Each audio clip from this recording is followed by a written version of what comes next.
দর্শক সবাইকে ঈদের শুভেচ্ছা। আমন্ত্রণ জানাচ্ছি ব্লেজ লাইটিং সলিউশন বিজনেস 24 এর ঈদের বিশেষ আয়োজনে, আর সাথে থাকছি আমি জান্নাতুল নাইম। দর্শক, ঈদে বিশেষ বিজনেস 24 আমরা সম্ভাবনাময় খাতের ওপর বিশেষ নজর দেওয়ার চেষ্টা করব। তারই ধারাবাহিকতায় আজকের আয়োজন পর্যটন খাত।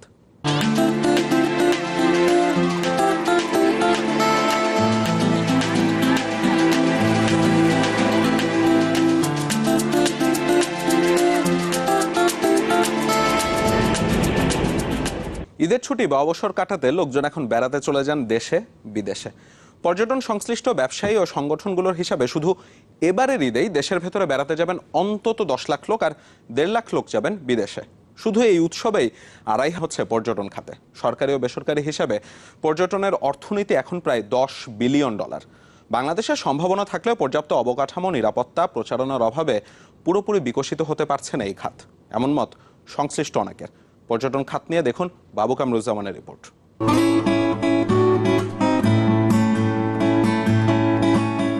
চাকুরিজীবী দম্পতি সাদ্দাম হোসেন ও মাহেরিন তাদের গাড়িরই ছুটে চলা বিমানবন্দরের দিকে।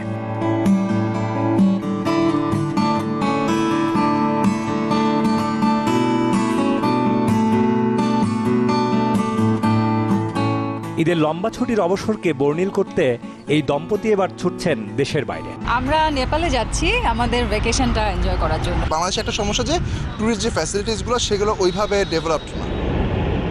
ঈদ এখন শুধু ঘরে বসে পরিবার পরিজনের সাথে কাটানো নয়, অবসরকে বর্ণময় করতে এমন অনেকেই তাই এখন বহির্মুখী। বেসরকারি ট্যুর অপারেটরদের সংগঠন টোয়াবের হিসাবে ঈদের এই ছুটিতে অন্তত 1.5 লাখ লোক ঘুরতে যাচ্ছেন দেশের বাইরে। এই ঈদেই কেবল পর্যটন খাতে লেনদেন হবে 2000 কোটি টাকার বেশি। যেহেতু আমরা প্রায় 17 কোটি লোক, আমরা চিন্তা করি যে প্রায় 1% যদি মুভমেন্ট করে তো প্রায় 1,17 লক্ষ। আমরা 17 লক্ষ লোক যদি আমাদের নিজস্ব পরিবহনে ভ্রমণ করি, আমাদের অনেক রেভিনিউ বাংলাদেশি থাকবে। তবে দেশেই যে বিদেশের সৌন্দর্য লুকিয়ে আছে তার বহু নিদর্শন বাংলাদেশের আনাচে কানাচে। অনেকের মতে সঠিক প্রচারণার অভাবে ঘুরে ফিরে কক্সবাজার, সিলেট কিংবা সুন্দরবন এমন নামগুলোই সামনে আসে। মালয়েশিয়া ঘুরছি, ইন্ডিয়া ঘুরছি, নেপাল ঘুরছি, ওই সব দেশ সুন্দর, বাট আমাদের যে বাংলাদেশ, যে ন্যাচারাল যে সুন্দরটা, এটা আমাদের অনেক বেশি।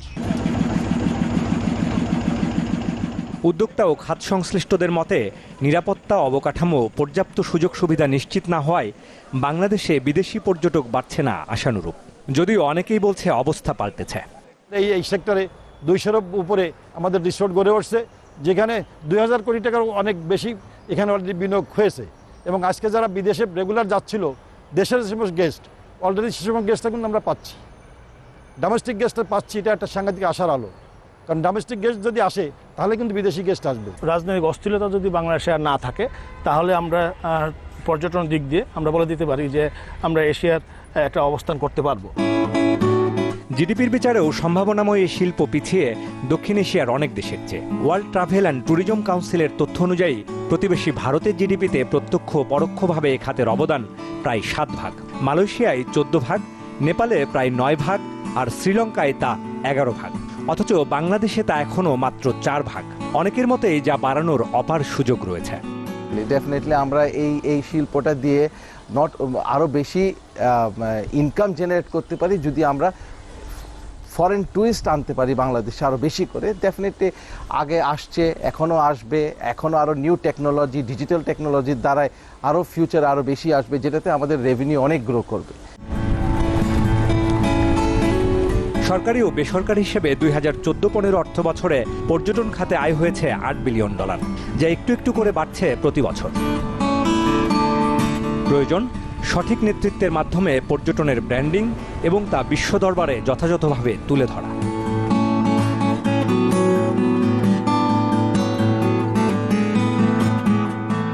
56,000 বর্গমাইলের বাংলাদেশের 4 ভাগের অন্তত 1 ভাগ জায়গা রয়েছে যেখানে প্রাকৃতিক নৈসর্গিক সৌন্দর্যে ভরপুর। কিন্তু সমস্যা হলো দেশের আনাচে কানাচে ছড়িয়ে ছিটিয়ে থাকা এসব পর্যটন কেন্দ্রের খুব কম সংখ্যকই উঠে আসে সামনে। অনেকের মতে এর পেছনে বড় ব্যর্থতা হলো প্রচারণা, যোগাযোগ, নিরাপত্তার অবকাঠামো সুবিধা নিশ্চিত করতে না পারা। ফলে পর্যটন সম্ভাবনার বাংলাদেশের বড় অংশই যায় বিদেশে। অথচ দেশের অভ্যন্তরে তো বটেই, বিদেশি পর্যটক আকর্ষণের মাধ্যমে এর আয় বাড়ানো সম্ভব বহুগুণ, যা করে দেখিয়েছে মালয়েশিয়া, ভুটান, নেপাল, মিয়ানমার সহ বিশ্বের বহু দেশ। তাই সময় এসেছে এসব সমস্যা দূর করে সম্ভাবনাময় এই শিল্পকে আরও বহুদূর নিয়ে যাবার। বাবু কামরুজ্জামান, চ্যানেল 24, ঢাকা। পর্যটকদের আকর্ষণ করার নানান উপকরণ রয়েছে বাংলাদেশে, তবে প্রকৃতির আয়োজনকে ভ্রমণ পিপাসুদের উপভোগ্য করতে দরকার উদ্যোগের। অপার সম্ভাবনা থাকলেও দেশের মোটায় পর্যটন খাতের অবদান খুব একটা বেশি নয়। তবে এই শিল্পের বিকাশে সরকার এরই মধ্যে নিয়েছে নানা পদক্ষেপ। এই ব্যাপারে চ্যানেল 24-এর সাথে বিস্তারিত কথা বলেন বাংলাদেশ পর্যটন কর্পোরেশনের চেয়ারম্যান ডক্টর অপরূপ চৌধুরী। সাক্ষাৎকার নিয়েছেন মাসুম খান আর ছবি তুলেছেন সুকান্ত সরকার। ভৌগোলিক অবস্থানের কারণেই পর্যটন শিল্পে বাংলাদেশে রয়েছে অপার সম্ভাবনা। সেই সম্ভাবনার কথা আমরা শুনতে আজকে এসেছি বাংলাদেশ পর্যটন কর্পোরেশনের চেয়ারম্যান ডক্টর অপরূপ চৌধুরীর কাছে। বাংলাদেশের পর্যটন শিল্পের বিকাশে আপনারা কি কি পদক্ষেপ নিচ্ছেন? সরকার শিল্পনীতিতে অর্থাৎ 2010 সনে এবং 2015 সনে পর্যটন শিল্পকে একটি শিল্প হিসেবে ঘোষণা করেছেন, এবং শুধু শিল্প হিসেবে ঘোষণা করেনি, এটাকে একটি অগ্রাধিকার খাত হিসেবে চিহ্নিত করেছেন। মাননীয় প্রধানমন্ত্রী 35,000 একর জমি গ্যাজেট নোটিফিকেশন করে চিহ্নিত করে দিয়েছেন। এই জমিগুলো শুধুমাত্র ট্যুরিস্টদের জন্য, ট্যুরিজম শিল্পে খাতে অথবা পর্যটন আকর্ষণ কেন্দ্র বৃদ্ধি করার জন্য ব্যবহৃত হবে। পর্যটন শিল্প বিকাশে স্যার কোন কোন ব্যাপারগুলোতে গুরুত্ব দেওয়া দরকার? কোনো একটি দেশে পর্যটন শিল্প বিকাশে 5টি পূর্ব শর্ত রয়েছে। তার মধ্যে প্রথম হচ্ছে কমিউনিকেশন বা উন্নত যোগাযোগ ব্যবস্থা, দ্বিতীয় হচ্ছে ইনফ্রাস্ট্রাকচার বা অবকাঠামো, যেটাকে আমরা হোটেল, মোটেল, রেস্টুরেন্ট দিয়ে করে থাকি।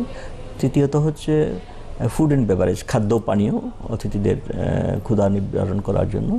চতুর্থত এন্টারটেইনমেন্ট অর্থাৎ অ্যামিউজমেন্ট, তাদের বিনোদনের ব্যবস্থা থাকতে হবে। এবং ফাইনালি নিরাপত্তা এনশিওর করতে হবে। আমাদের ইন্ডাস্ট্রিতে একটা সুবিধা হচ্ছে, অন্যান্য ইন্ডাস্ট্রিতে ধরেন রপ্তানিমুখী ইন্ডাস্ট্রিগুলোতে ধরেন $4 যদি আমি ইনকাম করি, তাহলে $2 দেশের বাইরে চলে যায়, এই $2 আমাদের এখানে থাকে।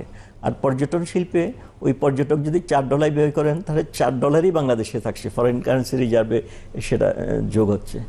বাংলাদেশের পর্যটন শিল্পের সম্ভাবনাটা কেমন?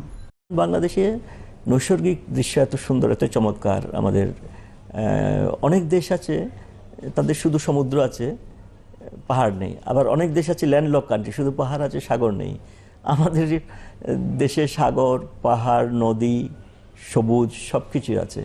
তো আমরা দেশের বিভিন্ন এলাকায় এই সমস্ত পর্যটন আকর্ষণ কেন্দ্রগুলো আমরা গড়ে তুলব। আমাদের ডোমেস্টিক ট্যুরিজম খুব বেড়ে গেছে, অর্থাৎ we are experiencing 11% growth rate in domestic tourism. অর্থাৎ প্রতি শুক্র শনিবারে ছুটির দিনে আমরা কিন্তু হোটেল মোটেলে আমাদের জায়গা দিতে পারি না। স্থানীয় জনগণকে এই শিল্পের সাথে আপনারা কিভাবে সম্পৃক্ত করছেন? প্রকৃতি, পর্যটন এগুলো তো খুব কাছাকাছি। হ্যাঁ, তাদের প্রতি যেন সহৃদয় ব্যবহার করে, সদয় ব্যবহার করে, ক্ষতি না করে, খুব কম খরচে, খুব কম ক্ষতিগ্রস্ত করে, প্রকৃতিকে খুব কম ডিস্টার্ব করে যেত পর্যটনটা পরিচালনা করা হয়ে থাকে, সেভাবে আমরা জনগণের মধ্যে একটা অ্যাওয়ারনেস বিল্ড আপ করে থাকি লোকাল কমিউনিটির মাধ্যমে। কারণ সেও এখন বুঝতে পেরেছে যে একজন পর্যটক আসলে তার এলাকার উন্নতি হবে, তার নিজের উন্নতি হবে, তার আত্মীয় স্বজনের উন্নতি হবে, স্থানীয় জনগোষ্ঠীর উন্নতি হবে। নিরাপত্তার ব্যাপারে আমরা ট্যুরিস্ট পুলিশ সরকার গঠন করেছেন, আপনি জানেন। 2010 সনে আমাদের একটি ট্যুরিজম পলিসি হয়েছে। আমরা এই ট্যুরিজম পলিসিতে সনাতনধর্মী ট্যুরিজম থেকে বের হয়ে আমরা কমিউনিটি বেসড ট্যুরিজম অর্থাৎ সিবিটি বলে থাকি আমরা এটাকে, অর্থাৎ জনগণকে সম্পৃক্ত করে ট্যুরিজমকে বৃদ্ধি করা, ট্যুরিজম ইন্ডাস্ট্রি বৃদ্ধি করা। কারণ জনগণকে সম্পৃক্ত করলে সুবিধা হবে কি, জনগণ সেটাকে ওন করবে, সে এটিকে তার নিজস্ব মনে করবে, নিজস্ব ইন্ডাস্ট্রি। পর্যটনের যারা বেসরকারি খাত, তাদেরকে আপনারা কিভাবে উৎসাহিত করছেন? ট্যুরিজম সেক্টরে ধরেন যদি 5 স্টার হোটেল করতে চাই, কেউ 3 স্টার হোটেল করতে চাই, তাদের র ম্যাটেরিয়ালসের উপরে তাদের একটা ইনসেন্টিভ দেওয়া হয়। আর ট্যুরিজম প্রোডাক্টস বা র ম্যাটেরিয়ালস এগুলো যদি কেউ আমদানি করতে চায়, তাহলে সেগুলোর উপর গভর্নমেন্ট শুল্ক থেকে তাদেরকে অব্যাহতি দেওয়া হয়েছে। একজন পর্যটক আসলে তাকে তো থাকতে হবে কোথাও, তো থাকতে হলে তার হোটেল, মোটেল, রেস্টুরেন্ট এগুলো দরকার আছে। এগুলো কিন্তু সরকারও করবে, আবার প্রাইভেট সেক্টরও করবে। এবং আনন্দের বিষয় হচ্ছে সরকার করছে বা আমরা করছি, বাংলাদেশ পর্যটন কর্পোরেশন করছেন, এবং আমাদের পাশাপাশি কিন্তু প্রাইভেট সেক্টরে এগিয়ে আসছে। আপনি সিলেটে, গ্রেটার সিলেটে মৌলভীবাজারে দেখবেন যে অনেকগুলো বড় বড় রিসোর্ট হয়ে গেছে, এখন বড় বড় তারকামানের শিল্প স্থাপিত হয়ে গেছে, এবং বর্তমানে প্রায় 12টি 5 স্টার হোটেল পাইপলাইনে হবে।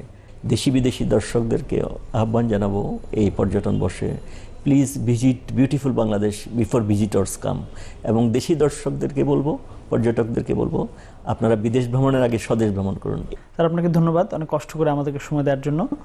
দর্শক, আমরা শুনছিলাম বাংলাদেশের পর্যটন শিল্পের সম্ভাবনার কথা, আশার কথা, এবং আমরাও প্রত্যাশা করি শত বাধা বিপত্তি উপেক্ষা করে এগিয়ে যাবে বাংলাদেশের পর্যটন শিল্প। ধন্যবাদ। দর্শক, ব্লেজ লাইটিং সলিউশন বিজনেস 24 ঈদের বিশেষ আয়োজনে একটা বিরতি নিতে হচ্ছে। ফিরবো পর্যটনের আরো খবর নিয়ে, ততক্ষণ আমাদের সাথে থাকুন।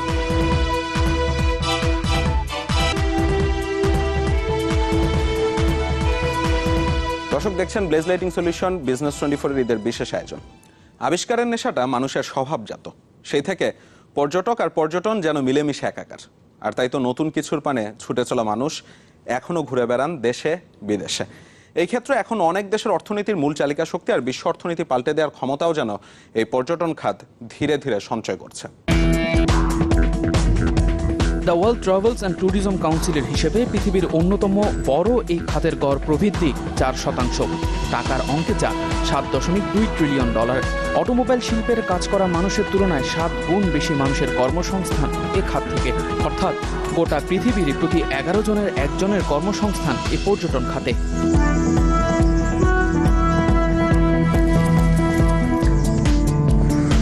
জিডিপির হিসেবে সবচেয়ে এগিয়ে মার্কিন মুলুক। 2015 সালে এ খাত থেকে দেশটির আয় $488 বিলিয়ন। দ্বিতীয় অবস্থানে চীন, আয় $224 বিলিয়ন। তৃতীয়, চতুর্থ ও পঞ্চম স্থানে যথাক্রমে জার্মানি, জাপান ও যুক্তরাজ্য। টাকার অঙ্কে যা $130, $106 ও $103 বিলিয়ন। আশা করা হচ্ছে আগামী 10 বছরের মধ্যে যুক্তরাষ্ট্র এই খাত থেকে আয় করবে $722 বিলিয়ন। চীনের আয় থাকবে $487 বিলিয়ন। জার্মানি, যুক্তরাজ্য ও জাপানের আয় আশা করা হচ্ছে যথাক্রমে $175, $145 ও $135 বিলিয়ন।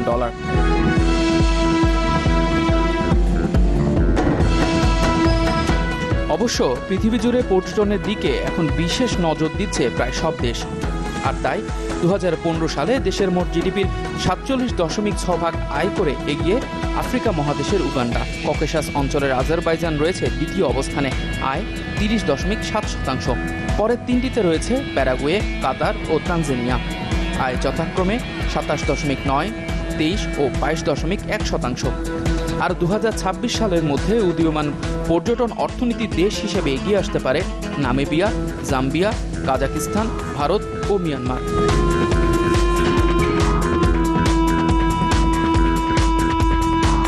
নানা সময়ে নানা প্রতিবন্ধকতা পার করে চলছে এ খাত। তবে মুদ্রার অন্য পিঠের চিত্রটা বেশ উজ্জ্বল। কিউবার কিংবা ইরানের উপর থেকে অর্থনৈতিক নিষেধাজ্ঞা উঠিয়ে নেওয়াটা সাড়া ফেলেছে পরিব্রাজকদের মাঝে। এত কিছুর পরও মানুষের ভালোবাসার ছোঁয়া নিয়ে বিশ্ব অর্থনীতিকে আরও শক্তিশালী করতে পর্যটন খাতে বিশেষ নজর দিচ্ছে প্রায় সব দেশ। ইফতেখার আলম, চ্যানেল 24। দর্শক, ব্লেজ লাইটিং সলিউশন বিজনেস 24 ঈদের বিশেষ আয়োজন আজকের জন্য ছিল এটুকুই। এতক্ষণ সাথে থাকার জন্য সবাইকে ধন্যবাদ।